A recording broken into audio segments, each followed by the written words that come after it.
Let's dive straight into this explainer and examine an absolute nightmare scenario. Imagine waking up tomorrow morning to find out that Iran has suddenly and secretly become a nuclear-armed nation overnight. Picture checking your phone while grabbing your morning coffee and seeing this exact chilling headline.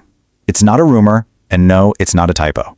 In literally a single night, the rules of global power, the architecture of fear, and human survival have just been completely rewritten, instantly pushing the planet to the very edge of history.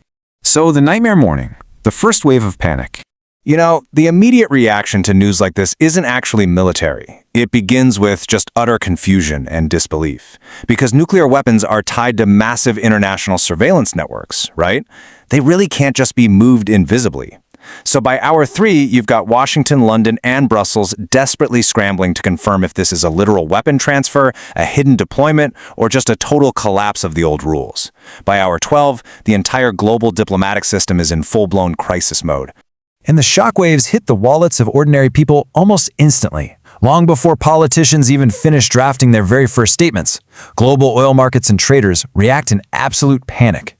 We're talking surging global energy prices and shipping insurance spiking through the roof as traders rush to protect themselves. This overnight nuclear shift instantly destabilizes the entire global economic architecture, wreaking havoc on currency markets and disrupting supply chains across the board. Which leads us to the regional security collapse and the rewriting of defense doctrines. The epicenter of this shock puts absolutely impossible pressure on the Middle East. On one side, Israel views this transfer as an existential transformation, demanding maximum alert. They are watching the skies and seas with extreme urgency. Then, on the other side, Gulf countries instantly start doubting if their current defenses are anywhere near enough. The entire balance of fear shifts into this extreme, paranoid tension as nations secretly scramble to accelerate their own programs.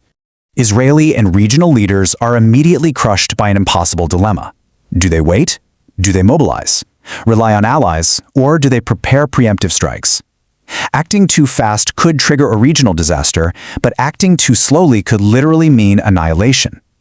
In a single morning, decades of established defense doctrines just completely disappear. Now let's look at the global power chessboard, the superpower response. The crisis immediately forces major powers into contrasting, heavily calculated stances. The U.S. has to step up as the central crisis manager, quietly activating its military and intelligence networks in the background to weigh containment versus confrontation. Russia, meanwhile, frames the move as defensive defiance, a massive leverage play where they blame Western pressure.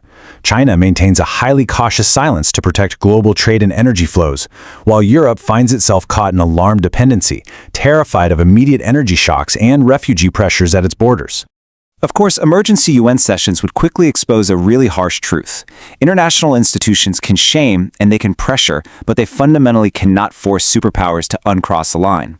It becomes a tense theater of diplomacy. Grand speeches are made, resolutions are drafted, but behind closed doors, every single nation is strictly calculating its own survival. Condemnation just doesn't equal reversal power. And that brings us to a new arms race, the unraveling of non-proliferation. This is how global non-proliferation actually unravels. It doesn't happen with a single explosion. It happens step by step, through a terrifying chain reaction. First, regional neighbors feel intense pressure to respond. Then, secret weapons research networks rapidly accelerate. Military budgets and preemptive doctrines expand openly. And finally, global rivals everywhere are forced to ask one chilling question. Should we be next? The disastrous message is sent that nuclear weapons still guarantee power. Accompanying this new nuclear arms race is a highly destructive yet hidden cyber conflict. Because direct war is deemed way too risky, states rely heavily on digital pressure. Your local power grids, banks, and transport systems are suddenly probed and tested by foreign actors, highlighting severe vulnerabilities.